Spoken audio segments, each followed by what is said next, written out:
Comment protéger ses sources, un thème évidemment d'actualité. J'ai beaucoup entendu parler, intervention dans la salle, souvent l'affaire de la NSA est citée. C'est vrai on est dans l'actu là-dessus. Une base fondamentale de notre métier de journaliste, protéger ses sources, c'est protéger les journalistes eux-mêmes, c'est protéger nos informateurs et c'est plus largement évidemment protéger la liberté d'informer, voire la démocratie.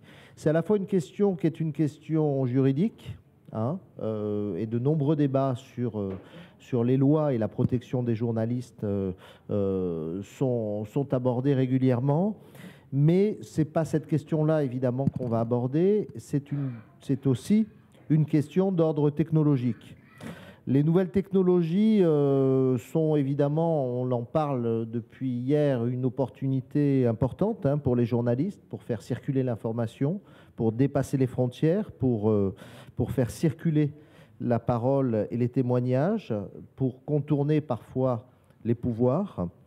Mais cette technologie, elle nous rend aussi extrêmement vulnérables. Vulnérables face au contrôle. On parlait de la NSA, mais dans des pays qui sont absolument pas démocratiques et pas du tout tournés vers la liberté d'informer, ça peut devenir extrêmement dangereux. Et pour en avoir parlé, notamment dans les autres éditions de 4M, il est urgent pour nous, journalistes, de développer un fort professionnalisme sur ces questions de protection et de protection aussi technologique de nos sources. On n'est pas toujours excellent là-dessus. Il y a certains journalistes pour lesquels c'est évidemment vital, mais en tout cas, c'est quelque chose qu'on doit aborder de façon très sérieuse et très professionnelle, et ce n'est pas Olivier Lorelli qui me contredira sur cette question. Donc, je vous présente les deux personnes invitées sur cet atelier. Je commence par vous, Natalia Radzina. Donc, vous êtes journaliste biélorusse aujourd'hui en Pologne, à Varsovie. Vous allez nous expliquer pourquoi vous n'êtes plus dans votre pays pour informer et pour autant vous informer sur la Biélorussie, puisque vous êtes une des journalistes travaillant pour le site d'information Charter 97, qui est un site d'information, l'un des plus populaires en Biélorussie, et pour autant pour lequel vous n'avez pas le droit de travailler sur le terrain. Vous nous expliquerez toute l'histoire qui vous a mené jusqu'à Varsovie, et surtout comment aujourd'hui vous arrivez à distance à travailler, comment vous vous protégez, comment vous protégez toutes les personnes qui collaborent avec vous et qui sont restées dans cette dictature européenne. Également avec nous, Olivier Lorelli, alors qu'on a beaucoup vu à 4M, puisque vous êtes, on peut dire, vous êtes le spécialiste de la protection informatique pour 4M. Donc Olivier, vous n'êtes pas journaliste, mais vous gérez une société qui s'appelle Tonux, qui est une société de logiciels libres complètement tournée vers la protection et la protection de l'intrusion informatique. Et vous animez également un blog, je ne sais pas si on dit un blog, oui. Alors, j'ai mon blog perso, mais on a un petit média qui s'appelle Reflet.info, Reflet.info. qui réunit, dont je suis cofondateur, et qui réunit des journalistes, des vrais journalistes, et puis des blogueurs et des simples citoyens, des citizen journalistes. Voilà. Et donc, vous ferez un état des lieux avec nous du professionnalisme des journalistes face à ces questions techniques, et puis également nous donner quelques outils qui nous permettent de travailler de façon beaucoup plus sécurisée. On commence par vous, Natalia, pardon. C'est une date anniversaire aujourd'hui, puisqu'il y a demain, puisqu'il y a 3 ans, l'un des cofondateurs du site Charter 97 a été assassiné. C'était en 2010. Il s'appelait Alek Bebenin. Et vous allez nous raconter l'histoire de ce site et pourquoi aujourd'hui vous êtes condamné à être à distance pour pouvoir informer sur la Biélorussie. Okay, thank you so much. Merci beaucoup. Je vais vous parler de la situation en Biélorussie. Toute dictature commence par la liquidation du règne de la loi et de l'indépendance du système juridique, de la suppression de la société civile et prend un contrôle excessif. La Biélorussie ne fait pas exception. En 1997, lorsque je suis devenue journaliste, il y a eu une usurpation du pouvoir et nous avons perdu la liberté d'expression. Tout d'abord, j'ai commencé à travailler sur ce thème, mais les médias ont été monopolisés par les autorités. Ensuite, j'ai commencé à travailler pour des journaux indépendants, mais presque tous ont été fermés. Ensuite, j'ai commencé à travailler sur Internet en tant que rédacteur en chef de Charter 97. Aujourd'hui, c'est la ressource Internet la plus populaire. Nous avons 127 000 visiteurs par jour. Nous travaillons en Biélorussie, sur la Biélorussie depuis plus de 10 ans. C'était difficile. Nous avons dû travailler dans des bureaux illégaux souterrains et nous avons dû travailler dans des zones occupées par l'opposition. Mais tout a changé en 2010. Nous avons eu des élections présidentielles et lorsque Lukashenko est devenu un président, il y a eu plusieurs... nous avons été intentés en justice pour crimes contre les autorités. Il y a eu des enquêtes sur nos bureaux. Les services de renseignement ont fait des perquisitions dans nos bureaux et ont confisqué l'ensemble de notre équipement. Le fondateur de Charter 97 a été assassiné 3 mois avant les élections présidentielles. On l'a trouvé pendu. Le jour des élections, en décembre le 19 2010, l'ensemble de mes bénévoles ont été arrêtés. Les reporters ont une peine courte administrative et moi, en tant que rédactrice en chef, on m'a accusée de crimes contre le régime et d'avoir organisé des émeutes. On m'a donné une peine de 15 années en prison. J'ai passé 1 mois et demi en prison et plusieurs mois en détention à domicile. J'ai dû m'échapper de la Biélorussie très rapidement. À ce moment-là, mes collègues qui ont réussi à éviter d'être arrêtés ont pu continuer la fonction de Charter 97 depuis la Lituanie. Lorsque je me suis rejointe à eux, nous avons dû nous réorganiser pour travailler. C'était clair qu'il serait impossible de travailler à nouveau en Biélorussie. Nous avons dû donc retirer notre newsroom hors de la sphère des influences politiques. Nous avons donc dû nous évader de la Biélorussie où il y avait trop de censure. Nous ne pouvions pas travailler là sans risquer la prison ou l'assassinat. Donc nous avons continué Charter 97 en Varsovie où nous avons reçu la protection des autorités polonaises. Nous avons créé un réseau de correspondants et d'informants basés en Biélorussie. L'ensemble de nos informateurs travaillent sous couvert. Nous publions des informations qui proviennent d'eux de façon anonyme. Les informations sont envoyées de boîtes mail anonymes et également par Facebook.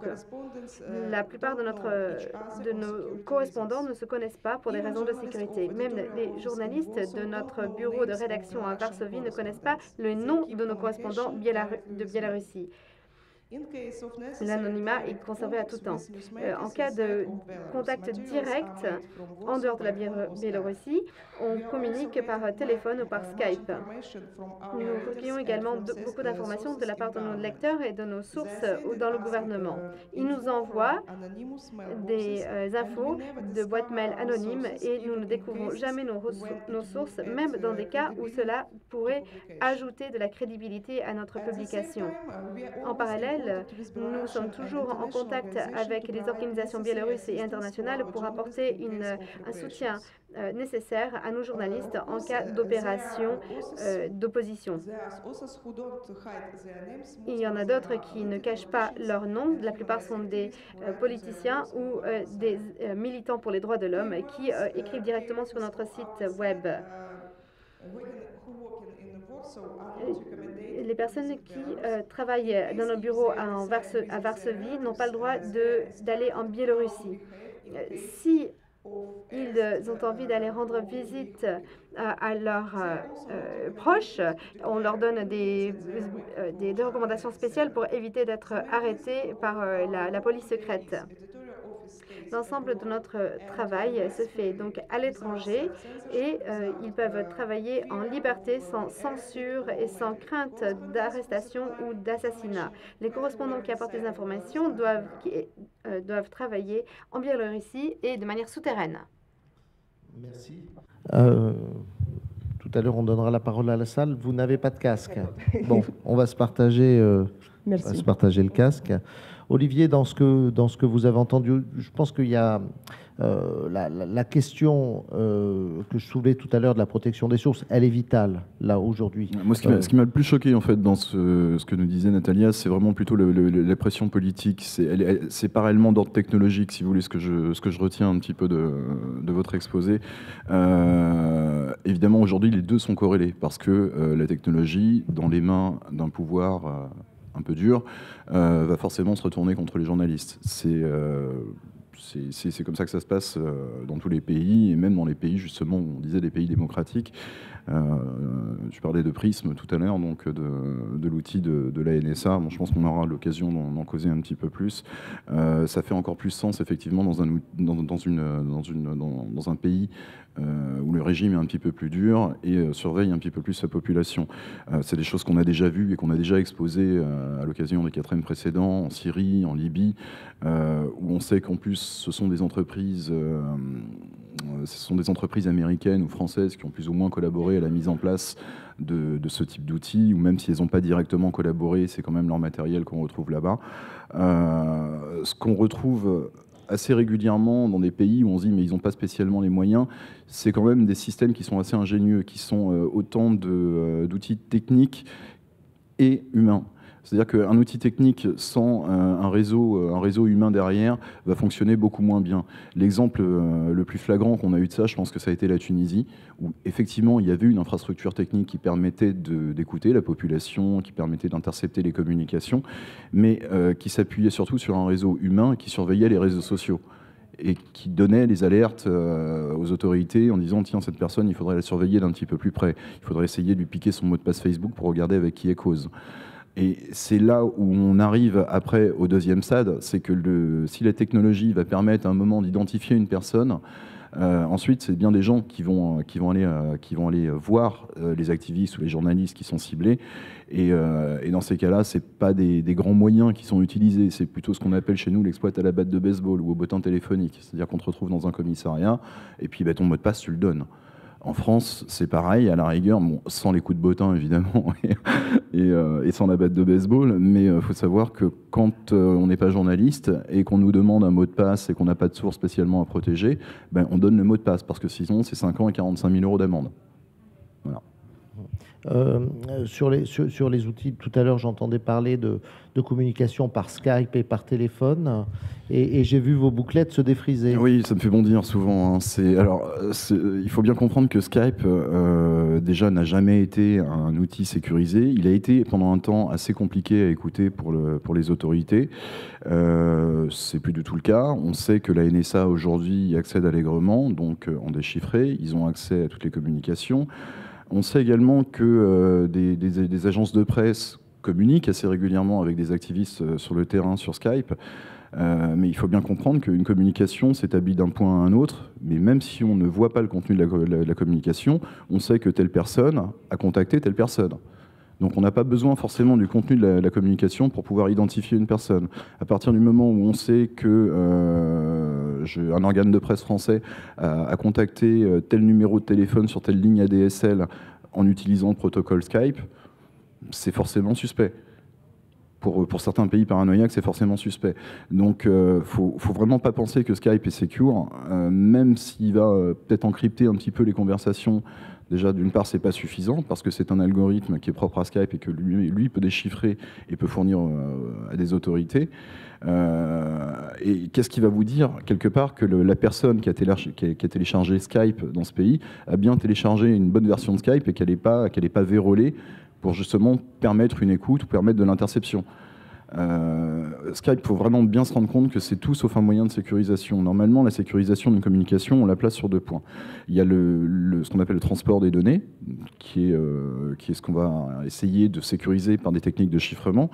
Et il y a la protection du contexte qu'on va protéger par des mesures d'anonymisation. L'anonymisation, c'est justement éviter de faire en sorte qu'un tiers puisse reconnaître l'émetteur et le récepteur. Donc c'est anonymiser la source et anonymiser le destinataire. À partir de là, on peut estimer que notre conversation est à peu près correctement sécurisée.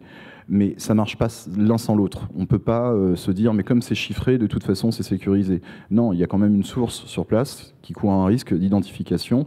Et même si on n'a pas réussi à intercepter ce qu'on appelle la charge utile du message, donc le contenu de la communication, rien n'empêche les autorités locales d'aller voir ce monsieur et puis de le faire avouer.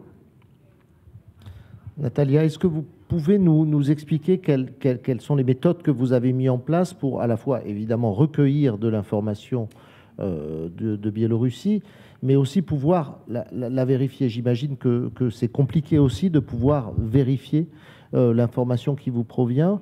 Est-ce que vous avez aujourd'hui des méthodes efficaces à la fois pour traiter convenablement de l'information, c'est-à-dire de faire un vrai travail de journaliste jusqu'au bout? Et puis, est-ce qu'aujourd'hui, vous avez des méthodes suffisamment sécures pour vous permettre de protéger totalement les gens qui vont vous informer? Alors, comme je l'ai dit, nous essayons d'aider ceux qui nous donnent les informations. Tout d'abord, nous n'avons pas de moyens pour recueillir des informations. C'est seulement par mail ou par Skype. Je connais le problème de Skype parce que dans mon cas criminel, lorsque j'ai lu les documents, j'ai vu que ce sont des communications qui ont été données par des leaders de l'opposition en Biélorussie. C'était des conversations qui avaient été données sur Skype parce qu'ils ont pu ouvrir leur compte Skype. Je ne sais pas si c'était une coopération avec Skype ou bien si c'est une activité criminelle qui a permis d'ouvrir nos comptes Skype. Mais oui, en effet, les autorités, la KGB est en mesure d'intercepter les communications par Skype. Mais de toute façon, nous sommes obligés d'en nous en sortir. Mais nous utilisons également Google Talk et nous utilisons des boîtes mail anonymes. Et c'est comme ça que nous essayons de recueillir les informations. Certains se rendent à Varsovie depuis la Biélorussie. Ce n'est pas si loin et ça permet de passer l'information de bouche à oreille. Comme je l'ai dit, nous ne révélons jamais qui travaille avec nous. Les journalistes en Biélorussie ne disent jamais qu'ils sont des journalistes de Charter 97 parce que sinon cela pourrait entamer de nouveaux cas criminels à l'encontre de ces journalistes. Ils travaillent donc de manière souterraine. Mais j'essaye toujours de les aider s'ils rencontrent des problèmes parce que nous voulons avoir des bonnes relations avec les organisations de droit criminel international et nous essayons d'aider un maximum nos collègues, de les inviter à Varsovie. Mais c'est très difficile, c'est très difficile parce que les gens maintenant en Biélorussie ainsi que les journalistes là-bas ont très peur d'être des journalistes indépendants ou d'être des journalistes pour Charter 97. On parlera tout à l'heure des outils qu'on peut aujourd'hui utiliser de façon assez simple pour se protéger à la fois de l'intrusion et puis de la communication. J'aimerais donner une première fois la parole à la salle pour réagir déjà sur ce qu'on a entendu ou pour témoigner.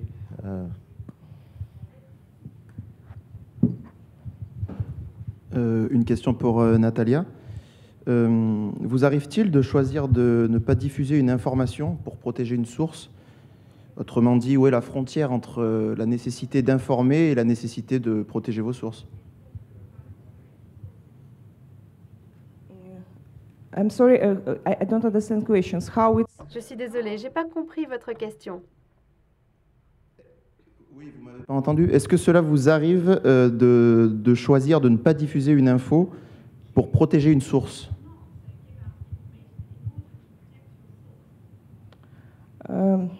I think that it's Non, je ne pense pas que cette situation n'ait lieu. Nous essayons de faire tout notre possible pour aider nos journalistes. En ce qui concerne les sources, c'est une situation intéressante maintenant en Biélorussie parce que nous avons beaucoup d'informations qui proviennent de sources gouvernementales à différents niveaux. Et toutes ces informations sont anonymes, toujours. Nous essayons de voir si les informations sont vraies ou pas, mais toutes les informations sont anonymes. Lorsque nous les publions, 90% normalement c'est vrai. Bien sûr, les gens ont toujours peur d'agir, mais ils font de leur mieux et nous arrivons par ce biais à avoir beaucoup d'informations.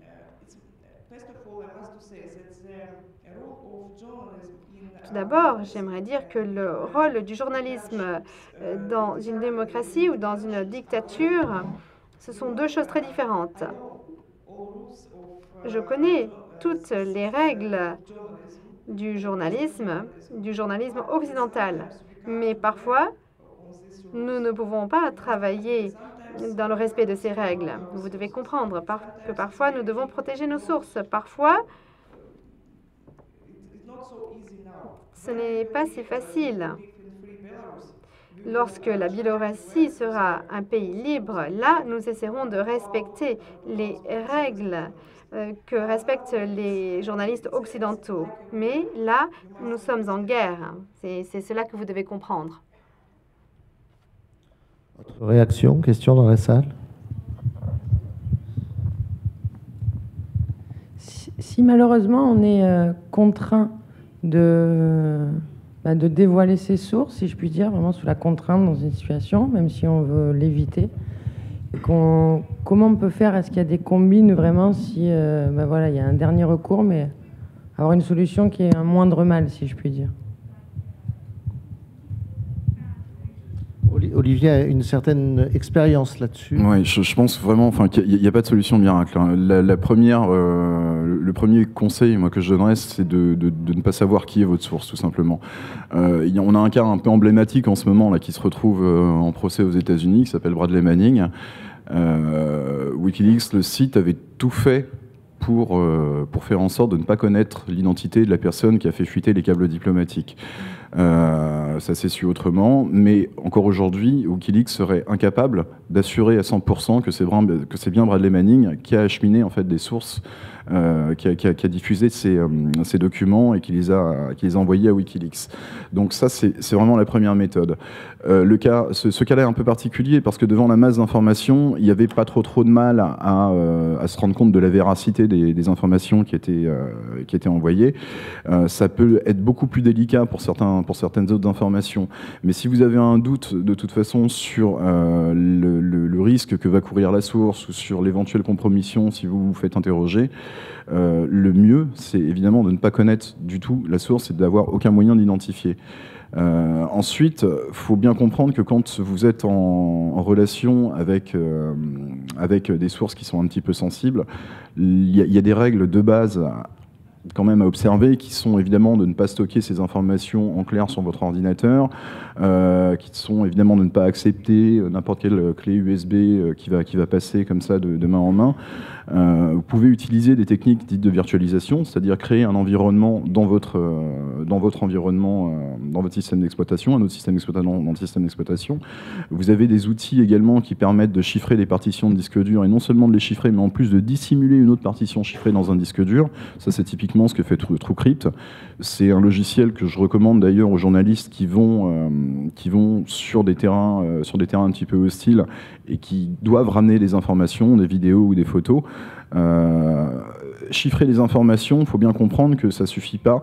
Parce que d'une part, une partition chiffrée, elle est visible, donc il va falloir vraiment la cacher, mais en plus de ça, le chiffrement lui-même ne suffit pas, parce que si on reprend ce que fait Prism ce que fait la NSA avec Prism aujourd'hui, ce sont des gens qui sont des fous furieux, qui stockent toutes les conversations de tous les Américains, des conversations qui sont même chiffrées, et avec la puissance de calcul qu'on a aujourd'hui pour casser des clés de chiffrement, c'est peut-être pas possible de les casser dans des temps satisfaisants, mais qu'est-ce qui nous dit, qu'est-ce qui nous assure que ça sera le cas encore dans 10 ou 15 ans?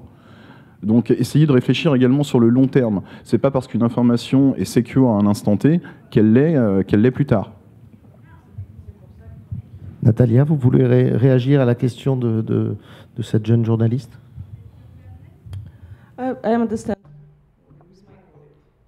Oui, je comprends. Et mes collègues aussi. On est quand même sur Internet et la virtualité.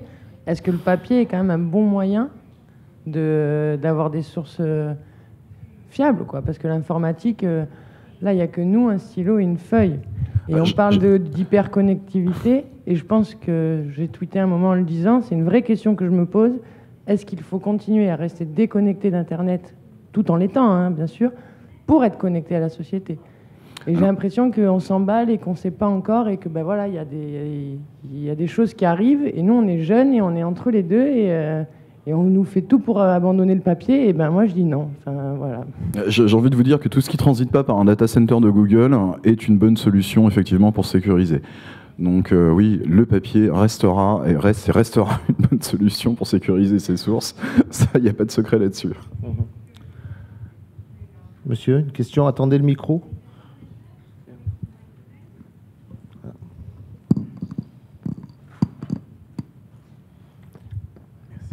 Vous pouvez vous présenter peut-être, oui, à moins que ça dévoile nos sources.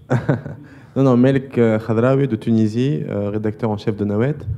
Nous, on travaille beaucoup sur l'investigation et c'est vrai qu'on traite énormément avec des sources, anonymes pour la plupart. Mais aussi, on est dans un contexte très délétère en Tunisie où plusieurs parties s'affrontent à coups de révélations et de leaks, des fois pas très... pour les bonnes raisons, on va dire, c'était pas pour le bien de la communauté. Donc, comment en fait un journaliste peut justement se protéger de la manipulation liée à des informations justes et très valables, mais qui ont des arrière-pensées, on va dire politiques ou autres? Merci. Je crois que je ne connais pas une source qui vous donne une information sans une arrière-pensée derrière. Qu'il s'agisse d'une arrière-pensée commerciale, d'une arrière-pensée politique, le premier pas, c'est de le savoir. Déjà, si vous êtes conscient de ça, vous avez gagné, quoi. Là-dessus, il n'y a pas de problème, vous avez gagné si déjà vous savez que la personne qui va vous filer une information a forcément un intérêt dedans, ce qui est toujours le cas. Vous avez un avantage dessus. Maintenant, c'est pas parce qu'elle a un avantage à vous filer une information qu'il ne faut pas la publier, qu'elle est fausse et tout ça, mais...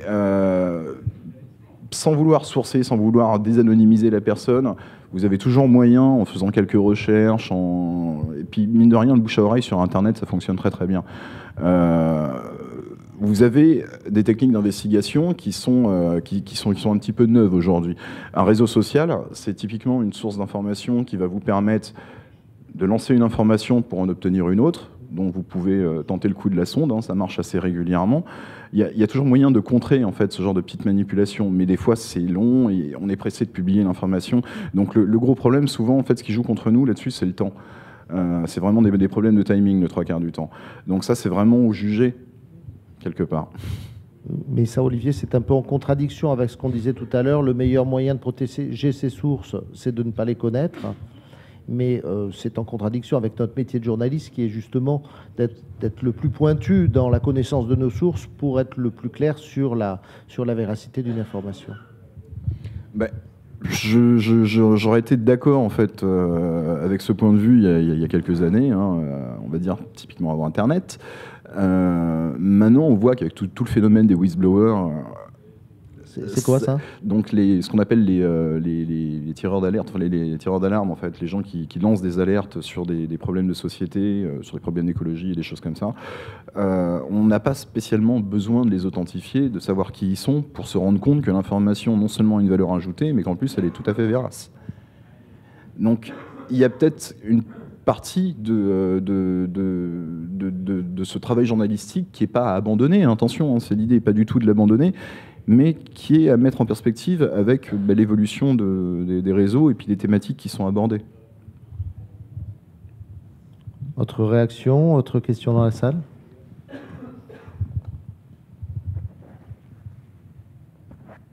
Alors, je vais dévier un tout petit peu, mais on parle beaucoup de Big Brother qui nous observe, qui a plein d'outils pour venir chercher nos sources.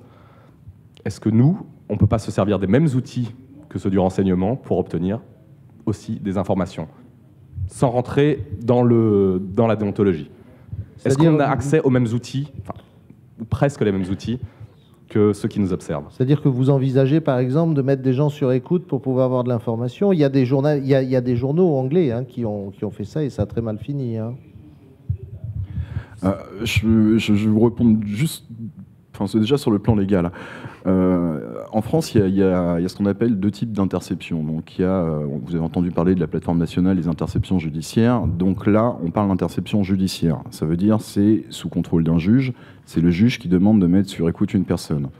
Vous avez un second niveau d'écoute, qui sont les écoutes administratives, qui répondent directement à des choses un petit peu plus obscures, un cabinet du Premier ministre, et où là, il est un petit peu plus difficile de se rendre compte qu'il y a vraiment un cadre légal. C'est là où on peut commencer à dépasser un petit peu.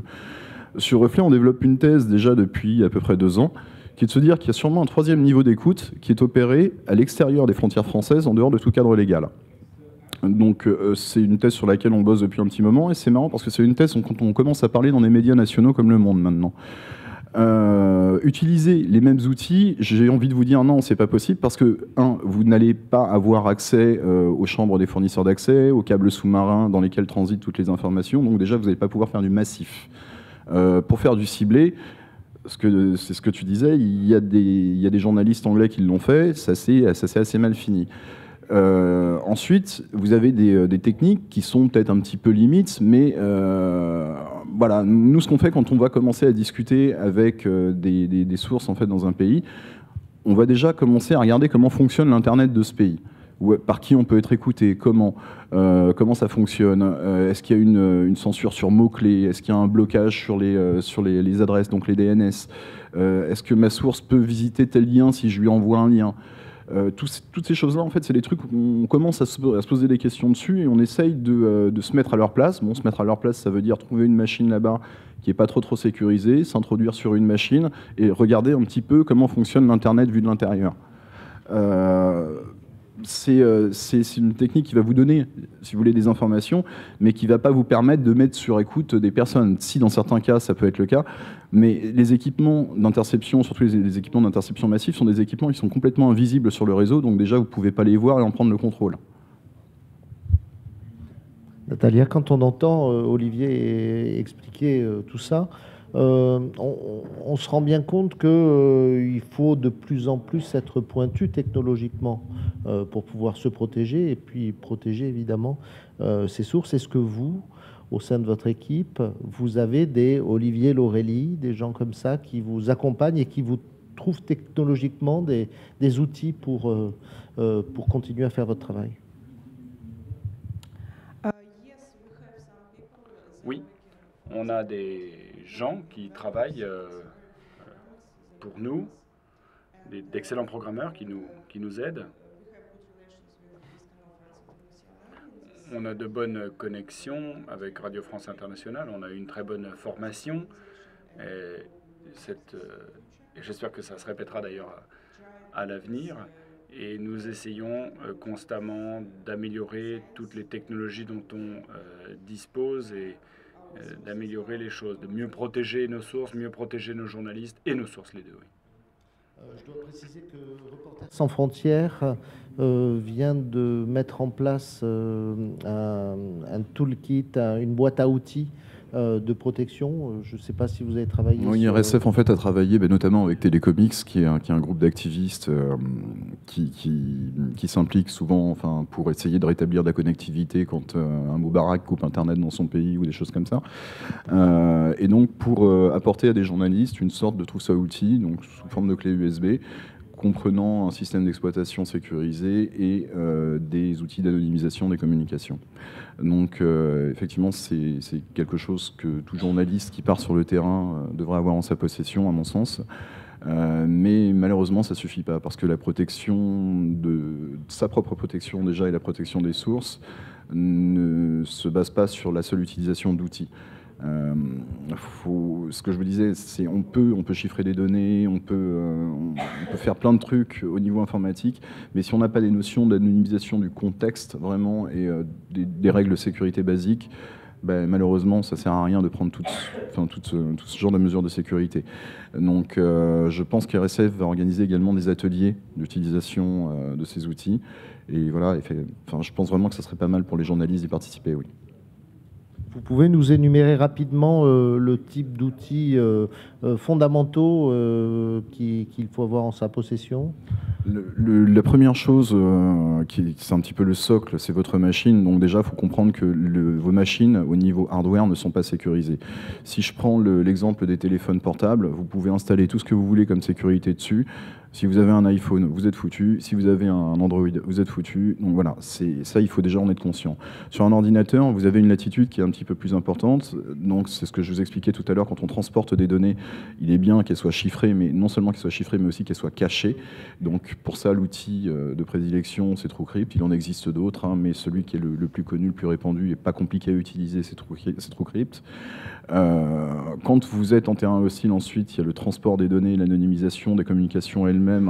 Vous ne pourrez pas passer à côté de ce qu'on appelle un VPN, donc une sorte de tunnel chiffré. Attention, parce que tous les VPN ne se valent pas non plus. Il faut prendre en compte, privilégier un VPN qui va également penser à anonymiser votre trafic. Vous avez ensuite des outils pour les emails qui sont assez connus, hein, qui sont PGP, le standard de chiffrement pour les emails qu'il faut utiliser au quotidien. C'est pas l'utiliser de temps en temps, hein, même pour aller pour le pot de la rédac, hein, vous pouvez vous envoyer des mails en PGP. On a vu il y a pas si longtemps que ça Al Jazeera qui s'est fait compromettre par une bête attaque phishing par l'armée électronique syrienne. Et il se trouve que les gens de l'armée électronique syrienne faisaient circuler l'identité de certaines sources d'Al Jazeera entre eux. Voilà. Donc soyez conscients un petit peu de tout ça. Les outils, ils existent, il y en a pas mal. Pensez à utiliser plutôt un système d'exploitation libre, des outils distribués. Donc pour le chat, des choses comme ça, évitez MSN, évitez tous ces trucs-là. Essayez plutôt Jabber, qui est un protocole complètement décentralisé. Vous pouvez avoir votre propre serveur Jabber. Voilà. Tout ce que vous ne donnerez pas en contrôle à une grande société comme Facebook et tout ça, c'est déjà ça de sécuriser en plus. J'ai lu plusieurs fois des choses qui m'effraient. Hein. Quand je vois marqué un compte Facebook anonyme, soyez conscients que ça n'existe pas un compte Facebook anonyme. Vous êtes toujours traçable. Il y a un tweetos qui propose aussi le pigeon voyageur. La RFC 1149, c'est des décrits, donc c'est dans une RFC. C'est des trucs qui expliquent les protocoles sur Internet. Donc il y a un protocole qui s'appelle le protocole 1149, le RFC 1149, qui est le transport de données aviaire. Dernière question peut-être. Vous présentez? Jacques-Olivier Tessier, Montpellier Journal. Je voulais, au-delà des outils, une question simple, c'est déjà comment savoir si notre ordinateur est clean. Enfin, est-ce qu'il y a des outils ou est-ce que je vais chez un garagiste pour lui dire, voilà, dites-moi s'il est clean. Et deuxième question par rapport à PGP, je ne sais pas ce que vous pensez de Privacy Box. Et si vous en pensez du bien, est-ce que vous avez des nouvelles de l'évolution? Parce que je sais qu'il y a eu quelques petits problèmes avec ce service, et notamment parce un des administrateurs a reproché à un autre administrateur de travailler avec le renseignement allemand. Exactement, ouais. Alors, je serais incapable de vous dire si c'est vrai ou faux, mais de manière générale, utiliser un service tiers, c'est une question de confiance après. La meilleure des choses, c'est évidemment d'opérer ses propres services. Donc son propre serveur de mail, tout ce que vous contrôlez, c'est ça de moins en fait que vous offrez. Ensuite, sur la question de votre ordinateur, savoir s'il est secure ou pas, partez du principe que votre ordinateur, de toute façon, n'est pas secure. Voilà. I want to say Oui, je voulais simplement vous dire un mot de la situation chez nous. Il y a un an, nous avons eu des soucis et pendant quelques mois, toutes nos informations ont disparu. Et ensuite, on a voulu mener l'enquête pour voir ce qui s'était passé, pour comprendre pourquoi.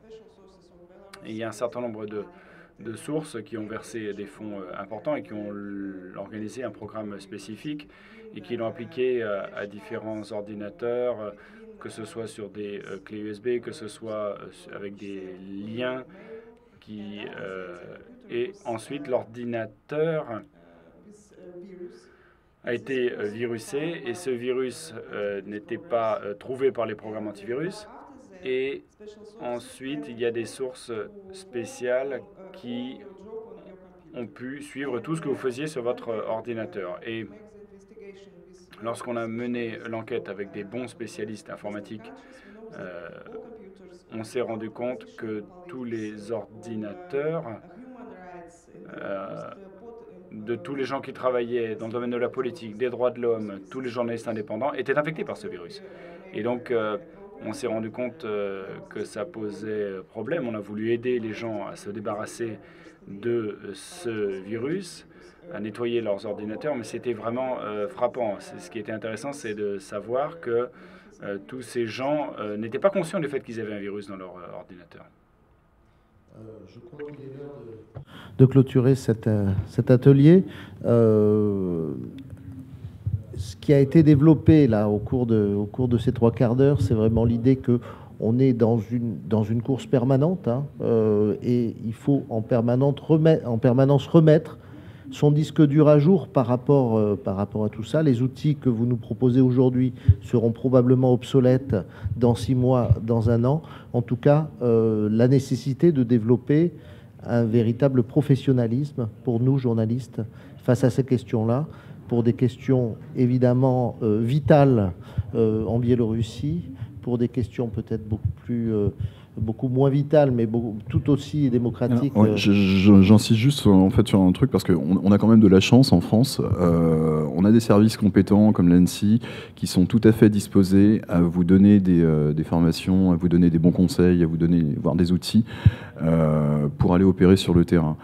Il m'est arrivé de croiser en fait des reporters sur le terrain qui partaient, excusez-moi avec l'expression, mais avec leur bite et leur couteau, sans connaître le terrain, sans rien, avec des outils, mais avec leur iPhone, pour aller interroger des rebelles et des choses comme ça. Ces mecs-là sont des fous furieux, se mettent en danger et mettent en danger leurs sources. Voilà. Bon, sur ces paroles, merci à tous les deux. Je redonne la parole à Philippe.